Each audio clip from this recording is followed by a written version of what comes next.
اور جس میں ہم دنیا کی ایک بہتر زندگی ایک مومن کیسے حاصل کر سکتا ہے وہ ہم دیکھ رہے تھے، جس میں ہم نے یہ جاننے کی کوشش کی کہ جب ایک بندہ ایمان لاتا ہے تو وہ نہ صرف آخرت کی اچھی زندگی کا فائدہ نہیں اٹھاتا ہے، رب العزت دنیا میں بھی اس کی زندگی کو نمونہ بناتا ہے تاکہ دوسرے لوگ دیکھ کر اس سے بھی سمجھ پائے کہ ہاں یہ دین حق ہے۔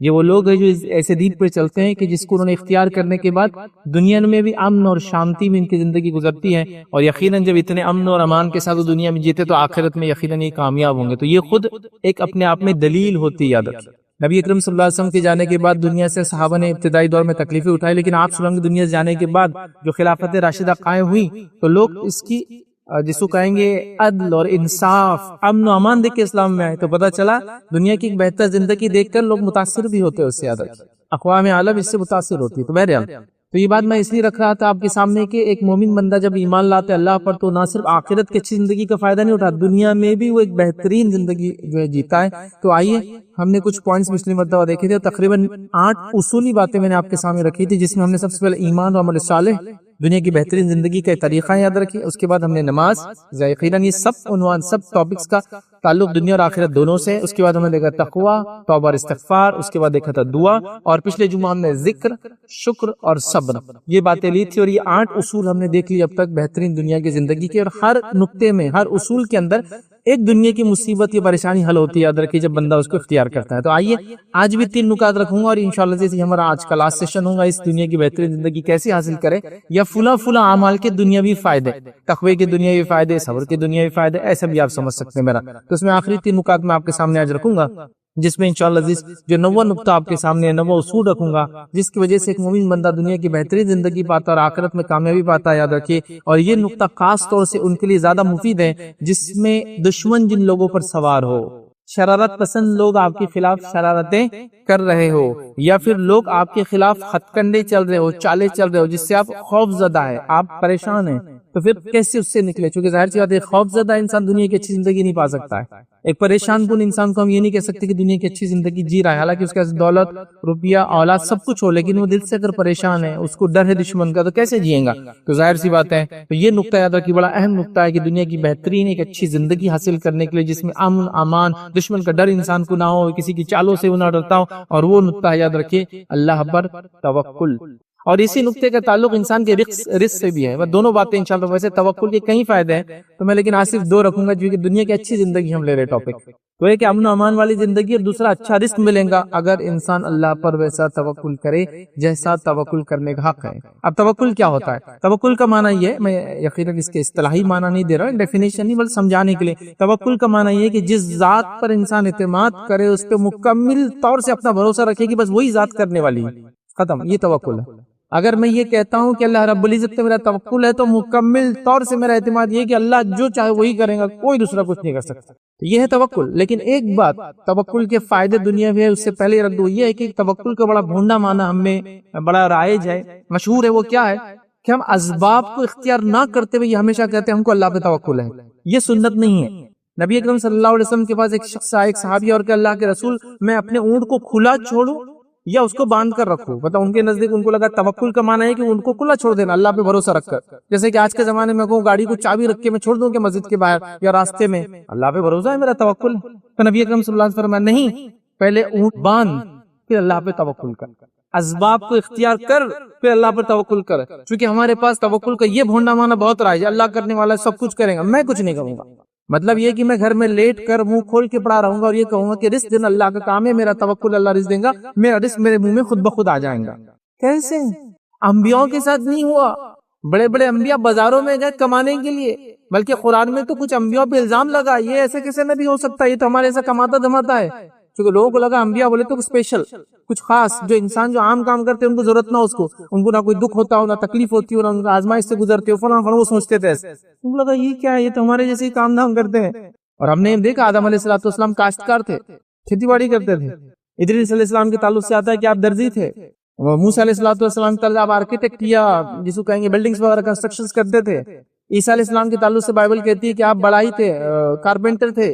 نبی اکرم صلی اللہ علیہ وسلم پہلے مرحلے میں زندگی کے چرواہے تھے، اس کے بعد تاجر تھے، اس کے بعد ایک بڑے تاجر تھے۔ یہ سب ہم نے دیکھا نا. تو یہ اسباب نہیں ہے تو کیا ہے؟ تو توکل کا یہ بھونڈا معنی کوئی نہیں کہ میں کچھ نہیں کروں گا اور اللہ مجھے دے دیں گے. نہیں, میں جو میرے پاس اسباب ہے ان کو اختیار کروں گا. میرا توکل پورا اللہ پہ ہے کہ اللہ اس کے ذریعے نہیں, اللہ دینے والا ہے, لیکن جو اسباب ہے جو اللہ نے حکم دیا اپنے نبی کے ذریعے, میں اسباب کو اختیار کروں گا. اللہ رب العزت کو معجزہ دکھانا ہے. معجزے کیا ہوتے ہیں؟ یہ کسی فزیکل لاز کو نہیں مانتے ہیں, یہ ہر فزیکل لاز کو ڈیفائی کر دیتے ہیں, اس کے خلاف جاتے ہیں معجزے. جیسے کہ ایک لکڑی کا سانپ بن جانا, ایک نان لیونگ تھنگ کا لیونگ تھنگ وجود میں آنا ناممکن ہے. یہ کسی فزیکل لا طبعی قوانین کے خلاف ہے, اس کو بولتے ہیں معجزہ. لیکن ان معجزوں کو بھی اللہ رب العزت سیدھے نہیں کرتا ہے, انبیاءوں سے کہتا ہے پہلے جو اسباب ہے اس کو اختیار کرو. نبی اکرم صلی اللہ علیہ وسلم ایک جنگ کے اندر ہے, آپ نے کہا کہ پانی کا پہلا جو بھی ذریعہ ملیں گا چشمہ, کوئی اس میں ہاتھ نہیں ڈالیں گے جب تک میں نہیں پہنچوں گا. اس کے بعد نبی اکرم صلی اللہ علیہ وسلم جاتے ہیں, اپنی انگلی اندر رکھتے ہیں, اور اس کے بعد سارے لوگ پانی پی لیتے. سب اسباب تھے, اتنا کر سکتے تھے. اللہ رب العزت قرآن فرماتا ہے کہ موسیٰ علیہ الصلوۃ والسلام کو حکم ہوا کہ وہ گزرنا ہے سمندر کے اندر سے, پیچھے سے فرعون آ گیا. اب بنی اسرائیل اللہ رحم کرے کوس رہے ہیں کہ کیا تھے وہاں اچھے تھے, یہ تو اب تو ختم ہی ہو گیا, پیچھے لشکر ہے, سامنے سمندر ہے. اللہ رب العزت کیا فرماتا ہے, اپنے عصا کو موسیٰ پانی پہ مارو. میرا یہ سوال ہے, پانی پہ عصا کیا, پانی پہ دنیا کا سب سے بڑا جھاڑ لے کے JCB سے بھی مارے تو پانی دو حصوں میں تبدیل نہیں ہوتا ہے. لیکن یہ اسباب تھے جو موسیٰ اختیار کر سکتے, تو کہا موسیٰ پانی پہ اپنا عصا مارو, تو سمندر دو حصوں میں تبدیل ہوا. اللہ چاہتا تو کیا سمندر کو دو حصوں میں تبدیل نہیں کر سکتا تھا؟ نہیں, لیکن اللہ نے کہا جو سبب تمہارے پاس ہے پہلے اختیار کرو, نتیجہ اللہ کے ہاتھ میں. تو توکل کا یہ معنی کوئی نہ لے میں کچھ نہیں کروں گا اللہ دینے والا, یہ معنی ہے ہی نہیں, کسی نے نہیں لیا یہ معنی, انبیاء نے بھی یہ معنی نہیں لیا. تو لہٰذا یہ بڑا بھونڈا معنی ہے, جس کے نتیجے میں پھر کیا ہو رہا ہے, دشمن سے کون بچائیں گا, اللہ پہ توکل. ارے ہاں اچھی بات ہے, کوشش ہاں کر رہا نا میں دعا, دشمن کے ہتھیار میں کیڑے پڑ جائیں, ہتھیار میں کیڑے پڑ دیں گے, پاگل بات ہے. تو یہ چل رہا ہے توکل ہمارے پاس, یہ معنی نہیں تھا. نبی اکرم صلی اللہ علیہ وسلم زندگی اس کی الٹ ہے پوری, یاد رکھ. بہرحال خیر ابھی موقع نہیں کہ پورا توکل پہ ہم ڈسکشن کریں. تو بہرحال جس ذات پہ میں نے توکل کا یقین کیا ہے بس اس پر مکمل یقین رکھوں گا, اور اس کے لیے اسباب اختیار کروں گا. جو کچھ ہے نتیجہ اللہ دیں گا, اثر اللہ دیں گا. اسباب میں بیماروں دوا لوں گا, دوا شفا نہیں دیتی ہے لیکن شفا اللہ دیتا ہے. لیکن اسباب اختیار کروں گا, اللہ کے رسول نے دوا لی ہے, اختیار تو کروں گا, لیکن توکل یہ ہے کہ اللہ ہی اس میں وہ کرتا ہے, اور نہ کوئی چیز کے اندر کوئی صلاحیت نہیں کہ وہ کچھ فائدہ ہے نقصان آپ کو دے سکے. بہرحال ٹھیک ہے, آئیے اللہ رب العزت قرآن میں کیا فرماتا ہے, سورۃ توبہ سورہ نمبر 9 آیت نمبر 51. اللہ فرماتا اور کہتا ہے قُل لَن يُصِيبَنَا إِلَّا مَا كَتَبَ اللَّهُ لَنَا هُوَ مَوْلَانَا وَعَلَى اللَّهِ فَلْيَتَوَكَّلِ الْمُؤْمِنُونَ. اللہ فرماتا اور کہتا ہے آپ کہہ دیجئے کہ ہم پر کوئی مصیبت نہیں آ سکتی سوائے جو اللہ چاہے, کوئی مصیبت ہم پہ نہیں آ سکتی سوائے جو اللہ چاہے. پھر اللہ نے فرمایا اور کہا وہی ہمارا سرپرست ہے, اور مومنوں کو اللہ ہی پر توکل کرنا چاہیے. وہ ہمارا مولا ہے, مددگار ہے, مصیبتوں سے نکالنے والا, اور مومنوں کو چاہیے کہ اللہ پر ہی وہ توکل کریں. تو دیکھیے ایک مصیبت کی بات ہو رہی ہے کہ ساری مصیبتیں اللہ کی طرف سے آتی ہے, تو فوراً کہا پھر اللہ پر انسان توکل کرے. تو اس لیے میں نے کہا کہ کوئی تکلیف ہے, دشمن کا ڈر ہے, کوئی مصیبت ہے, تو ٹالنے کا طریقہ یہ کہ اللہ پر توکل بندہ اختیار کرے جیسا توکل کرنے کا اس کا حق ہے. تو اللہ تعالیٰ ان مصیبتوں کو آپ سے ٹال دیتا. اللہ نے کہا مومنوں کو چاہیے کہ وہ اللہ پر ہی توکل کرے.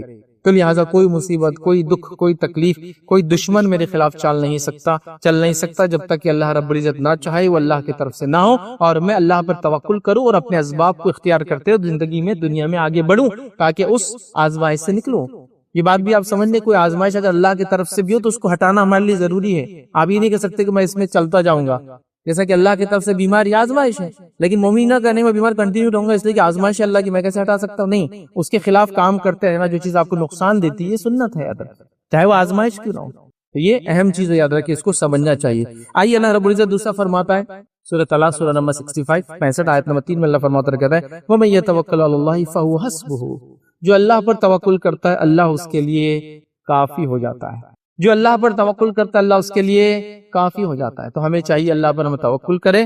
اللہ رب العزت انشاءاللہ اس میرے اور آپ کے لیے کافی ہو جائیں گا, دشمنوں کے خلاف, بیماری کے خلاف, مشکلوں کے خلاف, رزق کی تنگیوں کے خلاف اللہ کافی ہو جائیں گے. بس میں اپنی کوششیں کرتا ہوں اللہ پہ بھروسہ کرتے ہوئے, یہ بڑی اہم بات ہے, یاد رکھیے. آئیے نبی اکرم صلی اللہ علیہ وسلم نے ڈر کے اندر یا خوف کے ماحول میں کیسا اللہ پر توکل کیا. صحیح بخاری کی روایت ہے, نبی اکرم صلی اللہ علیہ وسلم ایک واقعہ ہونے کے بعد صحابہ کو واقعہ سنا رہے ہیں. اب واقعہ بڑا لمبا ہے کہ نبی اکرم صلی اللہ علیہ وسلم ایک جنگ کے اندر تھے، وہاں سے آ رہے تھے، صحابہ آرام کرنے کے لیے لیٹے، اللہ کے رسول ایک طرف چلے گئے، صحابہ ایک طرف چلے گئے، نبی اکرم صلی اللہ علیہ وسلم کی تلوار نکال کے جھاڑ پہ لگا دی، اب آرام کر رہے تھے، ایک شخص آیا اور اس نے نبی اکرم صلی اللہ علیہ وسلم کی تلوار نکال لی میان میں سے اور اللہ کے رسول صلی اللہ علیہ وسلم کے سر پہ کھڑا ہو گیا، اور کھڑا ہو کے یہ الفاظ کہا جو اللہ کے رسول نے بعد میں صحابہ کو سنایا کہ اس شخص نے میرے ساتھ ایسا کیا تھا، اور ابھی وہ شخص دیکھو یہاں بیٹھا ہے کیونکہ بعد میں ایمان لا لیا تھا، تو یہ بیٹھا ہے، اس نے یہ کیا، تو کیا کیا اس شخص نے، تلوار نکالی اور کہا، اس نے کہا کہ اب تمہیں مجھ سے کون بچا سکتا ہے محمد۔ وہ ایک مومن نہیں تھا، کافر تھا، اور وہ طاق میں تھا، اور نبی اکرم صلی اللہ علیہ وسلم شاید بہت دیر سے پیچھے تھا، اب اس کو لگا کہ موقع ہے، آپ صلی اللہ علیہ وسلم اٹیک کر سکتا ہے وہ۔ نبی اکرم صلی اللہ علیہ وسلم نے جب آنکھ کھولی، سوئے وہ آدمی گھبرایا تھا، ڈر جاتا ہے، دشمن سامنے کھڑا ہے، تو نبی اکرم صلی اللہ علیہ وسلم اس نے کہا کہ تم کو مجھ سے کون بچائیں گا، تو آپ نے کہا اللہ کے رسول فرمایا میں نے اس سے کہا جو صحابہ کو قصہ سنا رہے ہیں کہ اللہ تعالیٰ بچائیں گا۔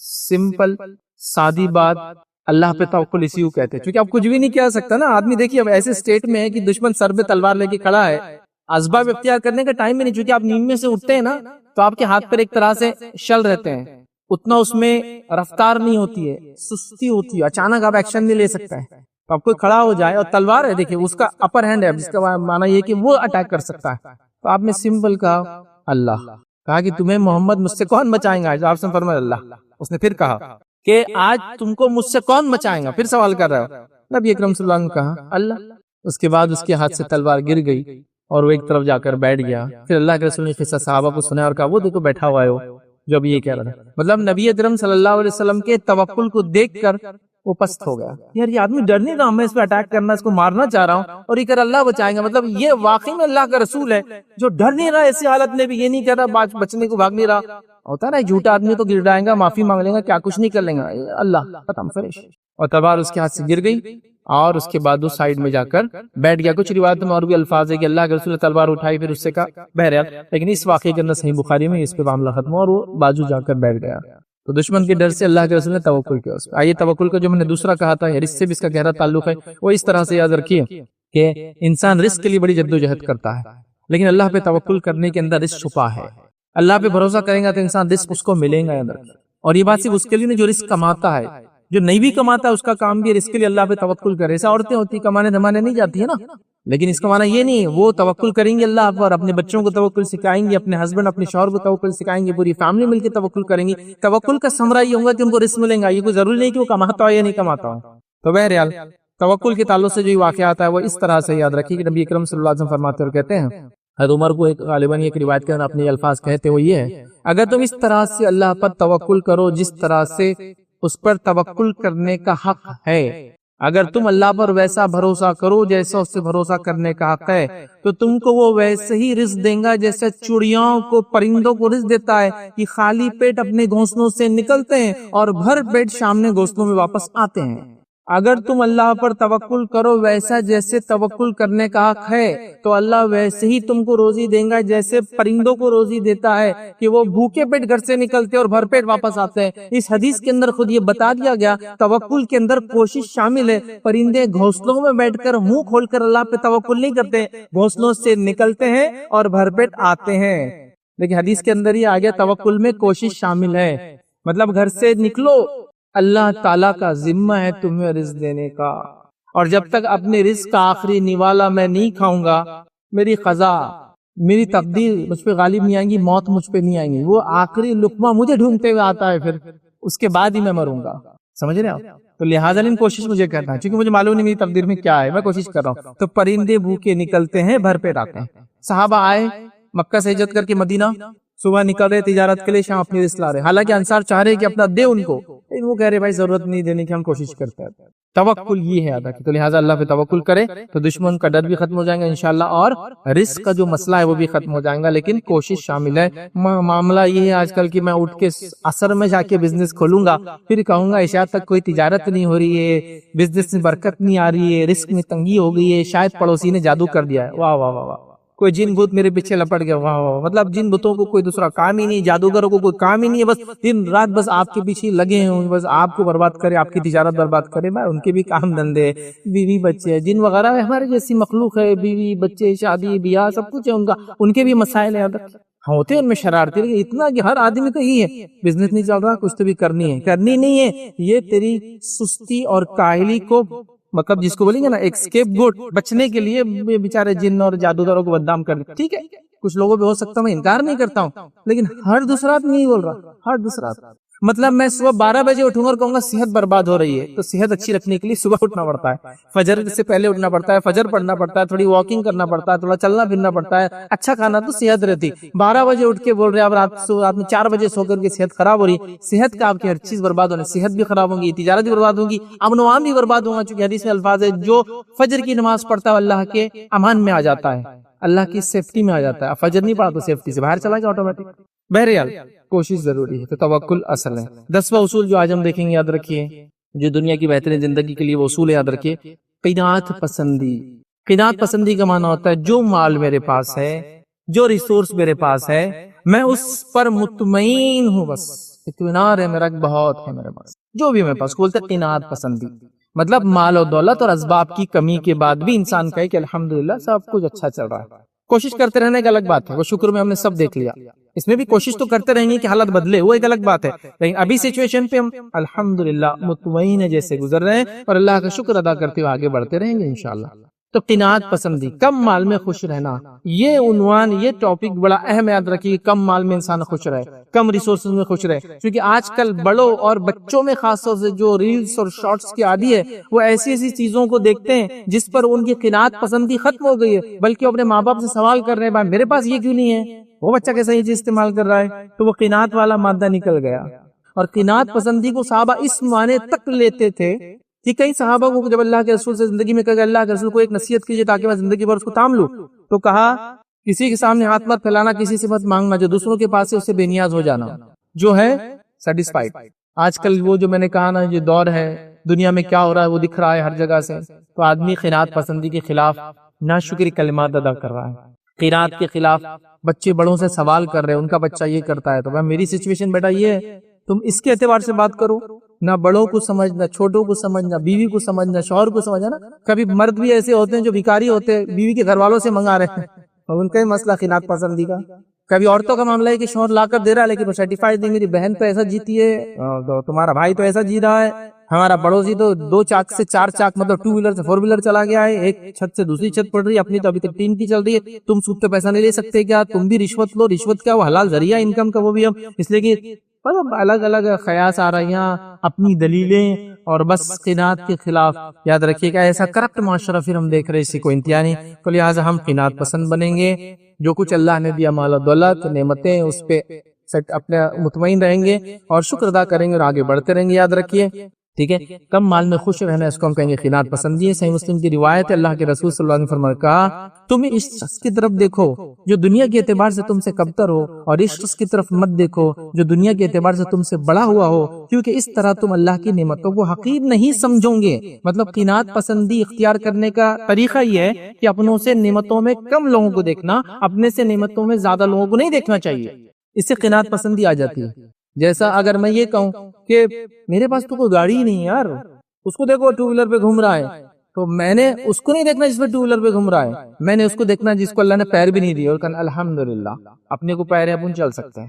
تو اس سے آتی ہے قناعت پسندی. اب ناشکری کیسے آ رہی ہے؟ اس کے پاس تو 2 ویلر، اس کے پاس 4 ویلر، اس کے پاس فلاں ہے، میں کیسے رہوں گا؟ بس پھر وہ ناشکری شروع ہو جاتی ہے. تو اللہ کے رسول طریقہ بتا رہے قناعت پسندی اختیار کرنے کا. تم دنیا کی نعمتوں میں، دنیا کیا دین میں نہیں کہا، دین میں ہم کو اوپر والوں کو دیکھنا ہے، دنیا میں ہم کو نیچے والوں کو دیکھنا ہے. ہمارا اصول پورا الٹا ہے، ہم دین میں اپنے سے نیچے والوں کو، جیسا آپ کو بولے بھائی 5 وقت نماز پڑھو، ارے فلاں مولوی صاحب کا بچہ 3 وقت پڑھتا، ہم تو 4 وقت پڑھتے، اس سے زیادہ ہے. دین میں اپنے سے نیچے والے کیوں دیکھ رہے ہیں؟ ہم اپنے سے اوپر، وہ 5 وقت پڑھ کے تہجد پڑھتا ہے، وہ میرا آئیڈیل ہے، میرے کو اس سے آگے جانا ہے. اور دنیا میں اپنے سے پیچھے والے کو دیکھنا ہے. تو ہمارے پاس دین میں اپنے سے پیچھے والے کو، ہاں فلاں اتنے بڑے مولوی ان کی بیوی پردہ نہیں کرتی تو ہماری بیوی نہیں کرتی، اس کو آپ نے اپنے لیے دلیل بنایا.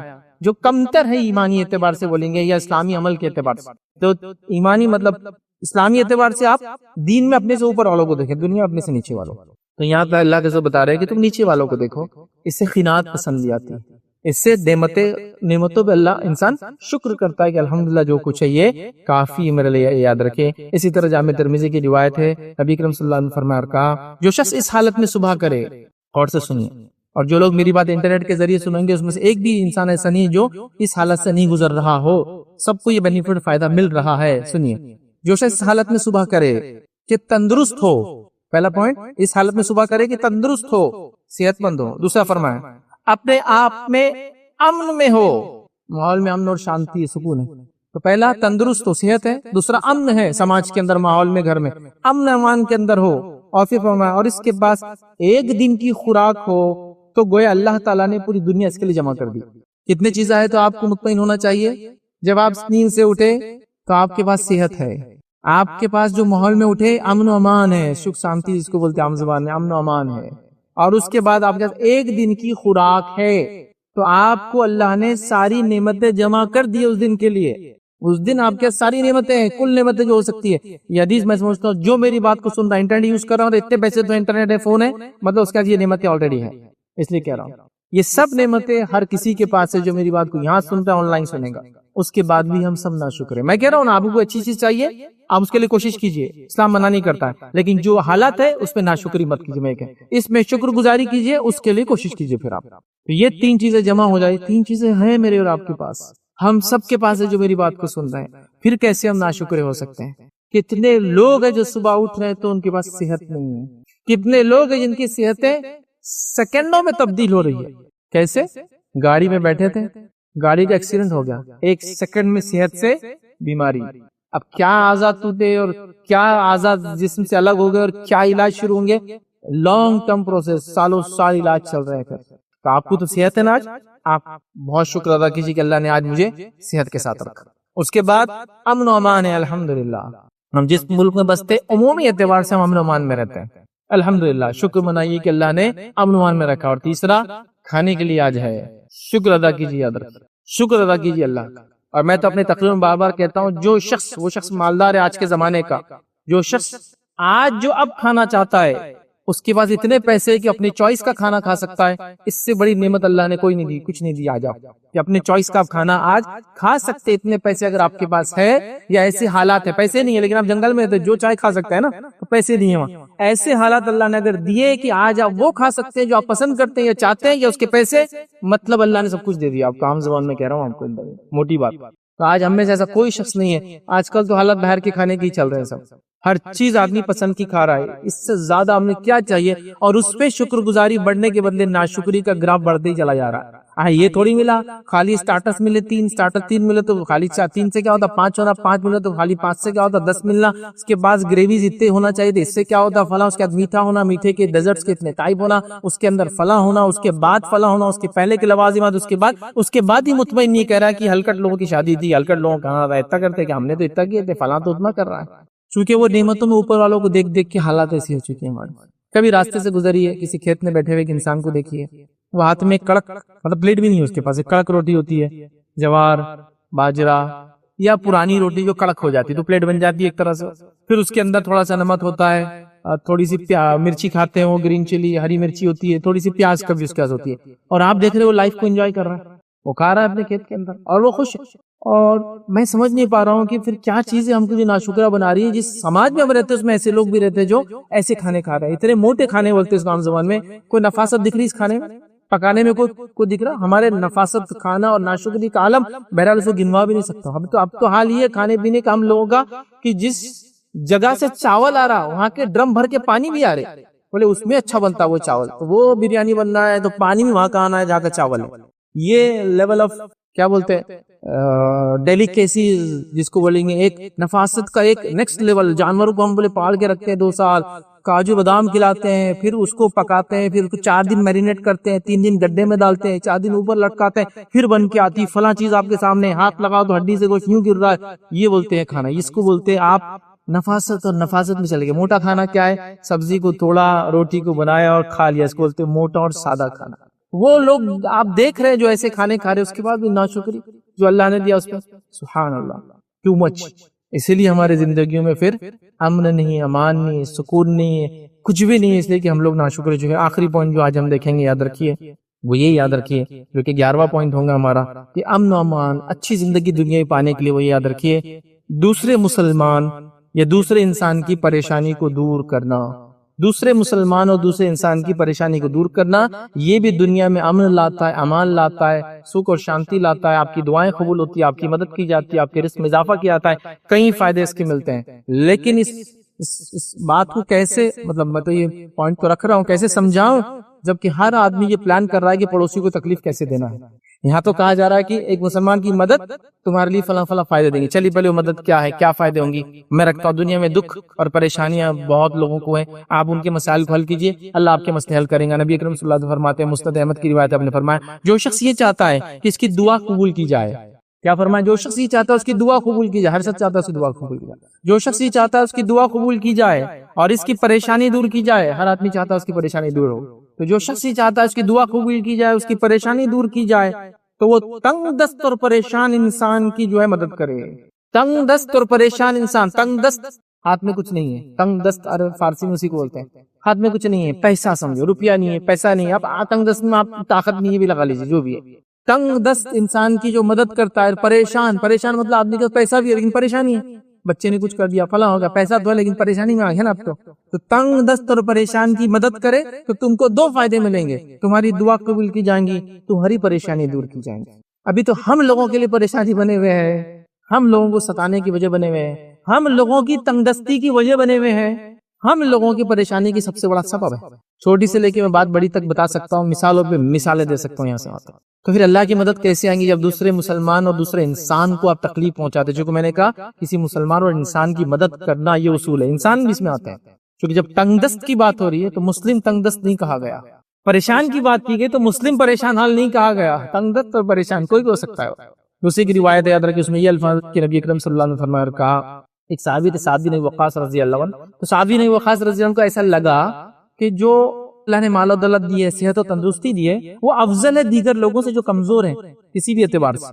ایک ایسا ان کو لگا، تب نبی کریم صلی اللہ علیہ وسلم نے ایک بات کہی کہ میرے لیے جو ہے ضعیف اور کمزور لوگوں کو ڈھونڈو، میرے لیے ضعیف اور کمزور لوگوں کو ڈھونڈو۔ کیوں کہ تم اپنے کمزوروں کی وجہ سے رزق دیے جاتے ہو اور مدد کیے جاتے ہو، کیوں تو تم اپنے کمزوروں کی وجہ سے رزق دیے جاتے ہو اور مدد کیے جاتے ہو۔ تو ایک ہے دعا قبول ہوتی ہے، پریشانی دور ہوتی انسانوں اور مسلمانوں کی مدد کرنے سے۔ تیسرا پتہ چلا ہم کو یہ ہے کہ وہ اپنے جو کمزوروں کی مدد کرنے سے ہمیں رزق دیا جاتا ہے، اور چوتھی بات ملے گی ہماری مدد کی جاتی ہے، مطلب ہماری پریشانی دور ہو جائیں گے اس مدد کی وجہ سے۔ تو کمزوروں اور ضعیفوں کی تو مدد کرنا ایک مسلمان کو، جبکہ مسلمان اگر کمزور اور ضعیفوں کو ٹارگٹ کر رہا ہے، طاقت میں کمزور ہے تو اس کو دبا دو، پیسے میں کمزور ہے تو اس کا استعمال اور استحصال جس کو بولتے ہیں، ابیوز کرو، اس کا ابیوز سمجھتے ہیں نا، کسی کا مس یوز، مطلب ایک انسان ہے اس کا اب انسان نہ سمجھے۔ کیوں؟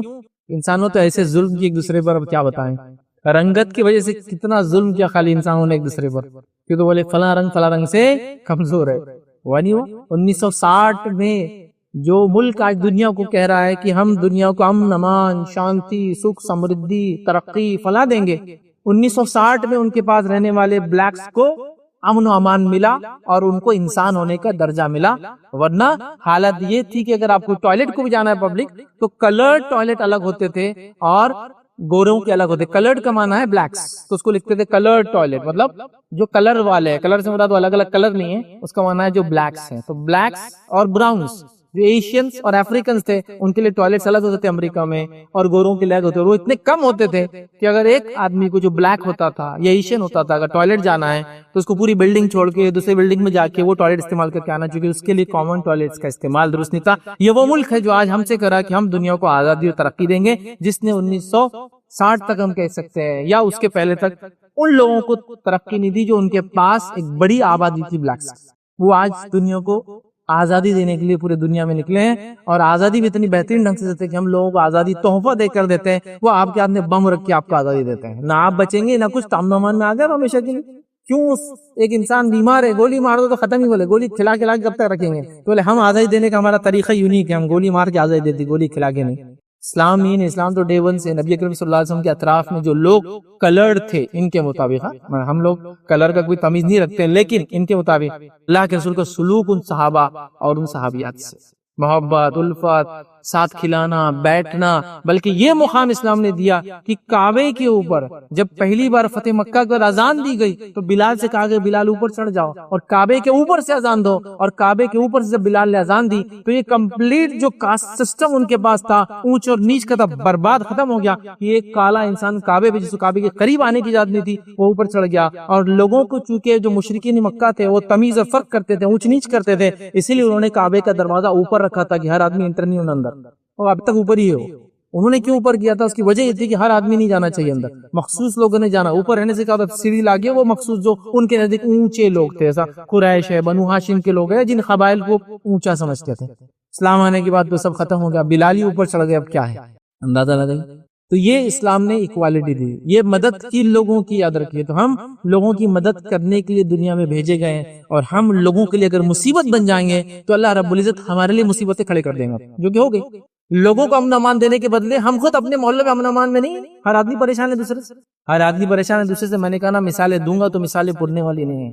اب آپ کہیں گے بھائی میں تو بڑا مظلوم ہوں، ظلم اور ستم کے ذریعے تباہ، میرے پڑوسی میرے محلہ نے نہیں کیا، لیکن تو ایک بیٹی کا باپ ہونے کے ناطے ایک دوسرے لڑکے پہ کیس ڈال کے اس کو عجیب دنیا دیکھ رہے نا. مطلب عورتوں کے حقوق قانون نے بڑے دے دیے تو بداماد نے کچھ کیا کہ بتاتا بیٹا تیکو ہے. تو یہ جو دنیا سے پریشان ہے یہ پھر دنیا کو اجاڑنے کے پیچھے پڑا. ہر آدمی صرف دوسرے کو تکلیف دینے کا سوچ رہا ہے، نتیجتاً نہ مدد آ رہی ہے، نہ اللہ کی طرف سے رزق مل رہا ہے، نہ ہم لوگ وہ کام کر پا رہے جس کے لیے ہم بھیجے گئے. تو ہم سب کو ایک دوسرے کے حقوق دینا ہے، بس کچھ نہیں. تو یہ تو سوچ لو کہ میرے سے بس کسی کو تکلیف نہ ہو، بس ختم. مطلب میں کسی کے لیے اچھا کچھ نہیں کر سکتا ہوں، میرا مزاج ایسا ہے کہ میں جاؤں گا فتنہ کر دوں گا، تو کم از کم منہ بند رکھوں. یہ بھی خیر کا پہلو ہے کہ بھائی منہ کھولے گا تو فتنہ ہوں گا، میں نے منہ بند رکھ کے تم کو فائدہ دیا آج. تو اپنے شر سے کسی کو محفوظ رکھے. اللہ کے رسول نے ایک روایت میں یہ بھی الفاظ کیے تھے، صدقے کی ایک قسم یہ بھی ہے کہ ایک انسان اپنے شر سے دوسروں کو محفوظ رکھے. بس یہ بھی ایک صدقہ ہے کہ میں نے شر نہیں کیا، یہ بھی صدقہ ہے. تو کہوں گا کم از کم اس درجے میں چلے جائیے کہ دوسروں کو اپنی سے تکلیف مت دیجیے. تو یہ بھی ایک صدقہ بھی مل جائے گا اور دنیا پہ اچھی ہو جائیں گے، آخرت بھی انشاءاللہ اچھی ہوں گی. تو یہ 11واں اصول تھا، اور اسی پہ انشاءاللہ اپنی بات کو ہم ختم کریں گے. 11 اصول ہم نے دیکھے ان 4 خطبوں کے اندر کہ دنیا کی اچھی زندگی چاہیے تو یہ کرنا ہے. اب یہ اصولوں کو چھوڑ کر آپ اچھی زندگی چاہ رہے ہوں گے تو نہیں ملنے والے. کوئی کہیں گا ہم کو اگر سیاسی ترقی مل گئی تو ہم امن و امان میں آ جائیں گے، نہیں ملے گا. آپ کہیں گے ہم سماجی ترقی ہو جائے تو ہو جائیں گے، نہیں ملیں گا. آپ کہیں گے ہم تعلیمی ترقی کر لے تو ملیں گا، نہیں ملیں گا. یہ ترقیات اس کے بعد آئیں گی تو سب کچھ ملیں گا. میں تعلیم کے خلاف بھی نہیں ہوں، سیاست میں نہیں جاؤں، میں یہ بھی نہیں کہہ رہا ہوں میں اس کے خلاف نہیں. میں کہہ رہا ہوں وہ اصل نہیں، اصل یہ ہے ان نکات کے بعد آپ جو فیلڈ میں جائے جو انسانیت کو خیر و نفع دے سکتی ہے، تعلیم ہے، سیاست ہے، اقتصادیات ہے، اکنامکس ہے، فائنانس ہے، یہ ہے وہ دنیا جائیے کیجیے نا. مسلمان نے یہ سب کیا نا، پھر مسئلہ نہیں ہے. لیکن آپ کیا سمجھ رہے ہیں یہ سب اچھا ہو جائیں گا تو خود حالت بدل جائیں گے. نہیں ایسا نہیں ہوتا. پہلے رشتہ اوپر والے سے جڑیں گا، پھر یہ سب چیزیں یہ چیزیں اسباب ہے، یہ چیزیں اصل نہیں ہے، اسباب ہے، اللہ کے دیے ہوئے طریقے ہے، وسیلے ہے جو اللہ نے دیے، تعلیم اور فلاں فلاں. لیکن آپ کے پاس مین دین نہیں ہے اور آپ بولیں گے دین نہیں ہے اور میں سیاست میں آگے جاؤں گا تو فلاں. نہیں ہوتا کچھ بھی. میں دین غائب ہے اور آپ بول رہے ہم تعلیم میں اتنے آگے چلے گئے کہ اب ہم بادل خود کے بنا کے بارش برسا سکتے ہیں، تو بھی فائدہ نہیں. امریکہ کے اندر وہ کر رہے ہیں لیکن اس کے بعد یہ امن امان میں نہیں ہے. ہر آدمی دوسرے سے پریشان ہے، گھر کے اندر بیل بجے تو بندوق لے کے آ رہا ہے باہر سیدھا. ہاں، اور اتنا ذہنی پریشان ہے کہ سب سے زیادہ جو انڈسٹریز ان کے پاس چلتی ہے، جتنے فرسٹ ورلڈ کنٹریز آپ دیکھ لیجیے 2 انڈسٹریز ان کے پاس سب سے زیادہ چلتی ہے، جبکہ وہ تو سب سے زیادہ آگے ہے. 2 انڈسٹریز، ایک انٹرٹینمنٹ انڈسٹری کیونکہ اصلی دنیا میں رہنا نہیں چاہتے ہو، اور دوسرا ڈپریشن، اینٹی ڈپریشن کھا کے جیتے ہیں. وہ ہر آدمی سونے سے پہلے نیند کی دوا کھا رہا ہے یا اینٹی ڈپریشن کھا کے سو رہا ہے. یہ ترقی والا ملک کوئی نہیں ہو سکتا جس کے اندر یا تو لوگ اگر جاگ رہے ہیں تو انٹرٹینمنٹ دیکھنا چاہتے ہیں اور سو رہے ہیں تو بغیر نیند کی گولیوں کے سو نہیں سکتے ہیں. یہ امن نہیں، امان نہیں. تو اگر آپ کو ویسا امن چاہیے تعلیم کے بعد تو وہ مل جائیں گا، لیکن اللہ سے رشتے کے بعد وہ تعلیم آئیں گی تو پھر ایک الگ نیکسٹ لیول کا امن و امان ملے گا، نیکسٹ لیول کا سکون ملے گا، دنیا اچھی جائیں گی اور آخرت بھی اچھی گزریں گی. بہرحال یہ چند کلمات کے ساتھ اپنی بات کو ختم کریں گے. اللہ رب العزت سے دعا ہے کہ اللہ سبحانہ وتعالی ہم تمام کو ان جو اصولوں کو ہم نے دیکھا ان پر عمل کرنے کی توفیق عطا فرمائے. اللہ رب العزت ہماری دنیا کی زندگی بہتر کرے اور اللہ رب العزت آخرت میں ہم سب کو جو کامیاب کرے. وآخر دعوانا الحمدللہ رب العالمین. سبحان ربک رب العزت عما یصفون وسلام علی المرسلین والحمدللہ رب العالمین. یہ ٹاپک کی ضرورت کیوں محسوس ہوئی؟ وہ اس اعتبار سے کہ جس دور اور جس زمانے سے ہم گزر رہے ہیں یہ دور فتنوں کا دور ہے، اور ظاہر سی بات ہے فتنوں کا دور جو ہے مومنوں کے لیے آزمائش لاتا ہے. یاد رکھیے جب فتنوں کا دور آتا ہے، فتنوں سے مراد یاد رکھیے وہ چیز ہوتی ہے جو آپ کو دین کے معاملے میں گڑبڑ کر دے، دین کے معاملے میں گمراہ کر دے، دین کے معاملے میں مسائل پیدا کر دے، وہ فتنہ ہوتا ہے. یاد رکھیے ویسے اردو زبان میں ہر عام چیز کو جو نقصان دیتی فتنہ بولتے ہیں، لیکن دینی اعتبار سے کہا کہ فلاں فتنہ ہے، اس کا مطلب یہ کہ آپ کو دین کے معاملے میں وہ آزمائش میں ڈال دے رہی وہ چیز. یاد رکھیے تو بہرحال فتنوں میں لوگ مبتلا ہے، یہ دور فتنوں کا چل رہا ہے. ایمان والا ہونے کی وجہ سے، مسلمان ہونے کی وجہ سے، مسلمان نام ہونے کی وجہ سے ہر قسم کی فتنے، آزمائشیں، ٹیسٹنگ سے انسان گزر رہا ہے. چھوٹی موٹی تجارتوں سے لے کر بڑی بڑی تجارتوں میں لوگ نام دیکھ کر چیزیں خرید و فروخت کر رہے ہیں. مسائل یہ حالات اس درجے چلے گئے کہ نام پوچھ کے لوگوں کو قتل کر دیا جا رہا ہے. آپ سب دیکھ رہے ہیں حالات کس طرح سے چل رہے ہیں. تو ایک تھاٹ اور ایک سوچ ہمارے اندر پیدا ہوتی ہے, کیا ہم ایمان والے ہیں یا نہیں ہیں؟ جب ایمان والے ہیں تو پھر دیگر لوگ اتنے آسانی سے زندگیاں گزار رہے ہیں, اور ہم لوگ کیوں اتنی تکلیف اور مشکلوں میں زندگی گزار رہے ہیں؟ اور جب یہ فتنے آ رہے ہیں تو لوگ اس فتنوں کو, ان آزمائشوں کو سمجھ نہیں پا رہے, ان فتنوں کی وجہ سے جو آزمائش میں مبتلا ہو رہے ہیں, نتیجتاً وہ غلط ڈیسیجنز لے رہے ہیں, غلط کنکلوژنز مطلب نتائج پر پہنچ رہے ہیں. کسی کو یہ لگ رہا ہے کہ میرے مسلمان ہونے سے یہ ہوا تو میں اگر اسلام چھوڑ دوں یا اسلام میں کمی اختیار کر لوں یا حالات اپنے بدل دوں یا احوال اپنے بدل لوں یا اپنے آؤٹ لک بدل لوں یا اپنا کچھ نہ کچھ ایسا کر لوں جس سے پتہ نہ چلے میں کون ہوں, تو میں شاید کامیاب ہو جاؤں گا. تو ایک ٹیسٹنگ بھر ہے جس کو ایج سے ہم گزر رہے ہیں, اور ہم کو یہ پتہ نہیں ہے کہ آزمائشیں, یاد رکھے, یہ ایمان والوں کے ساتھ ہی آتی ہے. اس لیے آزمائش میں گرفتار ہونے والے لوگ کون ہیں؟ وہ مطلب اللہ تعالیٰ کن کو ٹیسٹ کرتا ہے, کن کو آزماتا ہے. ہمارا تھاٹ یا ہماری سوچ یہ بن گئی کہ وہ لوگ جو ایمان نہیں لاتے, وہ لوگ جو ایمان پر نہیں ہوتے, وہ آزمائے جاتے ہیں یا انہیں آزمایا جانا چاہیے. ہم تو ایمان کا دعویٰ کر چکے ہیں نا. لیکن یاد رکھیے, جو دعویٰ کرتا ہے آزمائش اسی کی ہوتی ہے. جس بچے نے یہ دعویٰ کیا کہ میں نے 10ویں کا سلیبس پڑھ لیا ہوں تو وہ امتحان کے قابل ہو گیا, تو اس کو کہا جاتا ٹیسٹ دیجیے بھائی, پاس کر لیے تو مطلب آپ قابل تھے کہ آپ نے 10ویں کا پڑھ لیا, آپ آگے بڑھیں گے. کوئی طالب علم یہ کہہ رہا ہے کہ میں فلاں امتحان دے سکتا ہوں یا فلاں کورس کر سکتا ہوں, تو پھر اس کو محنت کرنا پڑتا ہے, اس کورس کے ایگزام کو پاس کرنا پڑتا ہے. اگر پاس کر لیتا ہے تو پتہ چلتا ہے وہ صحیح ہے. تو جو دعویٰ کرتا ہے وہ آزمائش سے گزرتا ہے. یہ ایک دم نیچرل ہے, یہ ایک دم جس کو کہیں گے عام بات ہے. یاد رکھیں دنیا میں یہی ہوتا ہے. کوئی بچہ کہے کہ میں فلاں چیز چڑھ سکتا ہوں, تو آپ کہتے چڑھ کے بتاؤ. میں فلاں چیز کھا سکتا ہوں, تو کھا کے بتاؤ. میں فلاں چیز کر سکتا ہوں, تو کر کے بتاؤ. تو میں ایمان والا ہوں, تو پھر گزر کے بتاؤ اس پر. کیونکہ ایمان کی راہ آسان نہیں. یاد رکھیں ایمان کی راہ اس لیے بھی مشکل ہے کہ اللہ رب العزت ایمان والوں کو کم وقت میں زیادہ درجات دینا چاہتا ہے, کم وقت میں زیادہ اجر دینا چاہتا ہے, کم وقت میں زیادہ فائدہ دینا چاہتا ہے. اس لیے ان کو ٹیسٹ لیتا ہے. انبیاء علیہ السلام کا جو درجہ ہے, کیا لگتا ہے آپ کو یہ درجہ بغیر آزمائش ان کو ملا ہے؟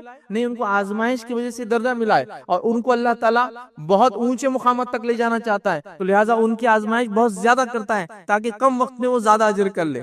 دیکھیے ایک آدمی نماز پڑھے گا, پورا 24 گھنٹے نماز پڑھا بھی تو مقام نہیں ملے گا. نماز کے ساتھ اس کو تکلیف آ رہی ہے, اس پہ وہ صبر کر رہا ہے, مقام اور درجہ بلند ہو جاتا ہے.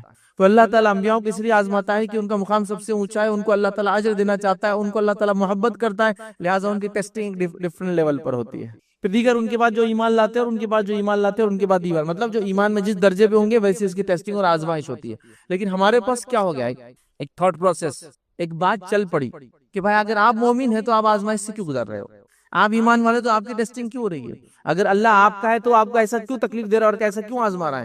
تو گویا ہم سمجھ نہیں پا رہے ہیں یا پھر ہم کو سمجھایا نہیں جا رہا. نتیجتاً کبھی کبھار ہم خود غلط کنکلوژنز, غلط ریزلٹس پہ آ جا رہے ہیں, اور کبھی کبھار یہ ہو رہا ہے کہ ان باتوں کی وجہ سے جو ہم سمجھ نہیں پا رہے کہ ٹیسٹنگ کیوں ہو رہی ہے, ہم چیزوں کے بارے میں بہت ہی مختلف سوچ رکھ رہے ہیں, اور باتیں پھر سامنے آ رہی ہے آپ کو کہ کوئی یہ سوچ رہا ہے کہ اپنا نام چھپا دوں, کوئی یہ سوچ رہا ہے کہ کیا میں اپنا مذہب بدل لوں, کوئی یہ سوچ رہا ہے کہ میں شاید ایمان والا ہی نہیں ہوں, اس لیے کہ آزمائش تو ہم کو آنا ہی نہیں چاہیے تھی. تو یاد رکھو آئیں گی. اب آزمائش اور عذاب, یہ دو ایسی چیزیں یاد رکھیے, یہ دکھنے میں ایک جیسی ہوتی ہے, تو وہ ڈفرنس دیکھ کر آگے بڑھتے ہیں انشاءاللہ. آزمائش میں گرفتار کون ہوتا ہے؟ یہ دونوں ایک جیسی ہوتی ہے. صحابہ ایمان لائے, تکلیف دیے گئے, کسی کو گلے میں رسی ڈال کے چلایا گیا, کسی کو تپتی ریت پر لٹایا گیا, کسی کو آنکھ کے انگاروں پہ لٹایا گیا, کسی کو آنکھ کے انگاروں سے گزارا گیا, کسی کو گرم کھولتے ہوئے تیل کے اندر ڈالا گیا, کسی کو جانور کو دو طرف پیروں پہ باندھ کر دونوں طرف دوڑا دیا گیا, دو ٹکڑے کر دیا گیا, کسی کے سر پہ آرے رکھ کے چیر دیا گیا, کسی کے اوپر لوہے کی کنگیاں چلا کے ان کی کھالیں نکال دی گئی, کسی کو گرم کر کے کرسیوں پر بٹھایا گیا اور ان کی موت کو دیکھ کر لوگوں نے انجوائے کیا, کسی کو بھوکے شیروں کے سامنے ڈال دیا گیا.